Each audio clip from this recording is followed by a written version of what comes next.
Aujourd'hui, Caroline, comment est-ce que vous accompagnez? Alors, on a parlé évidemment tout à l'heure du désert et de ces accompagnements que vous faites. Il y a les cercles de femmes aussi. De quelle Ouais. manière vous pouvez aujourd'hui vous adresser à ceux et celles qui vous regardent, plus à celles qu'à ceux ou pas?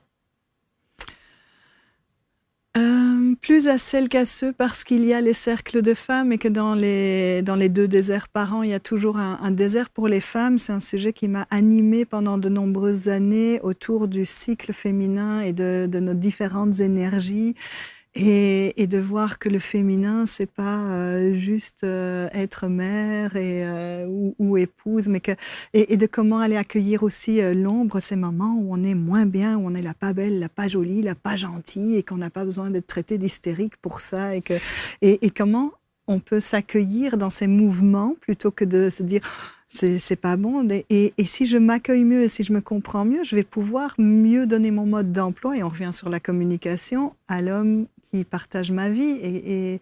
Et si je donne un meilleur mode d'emploi à l'homme, ben, il va pas se sentir toujours avec une guerre de retard en disant mais il y a 3 jours tu m'as dit que tu voulais de l'espace et aujourd'hui tu me dis que tu veux des bras et je comprends rien en fait. Et donc C'est tellement vrai. j'ai beaucoup d'affection et de tendresse pour les hommes. Donc après j'ai animé des cercles d'hommes pour leur raconter le cycle menstruel des femmes, raconter aux hommes et leur faire parler de leur relation à la femme, parce que c'est des sujets qu'on n'aborde pas s'ils sont pas proposés.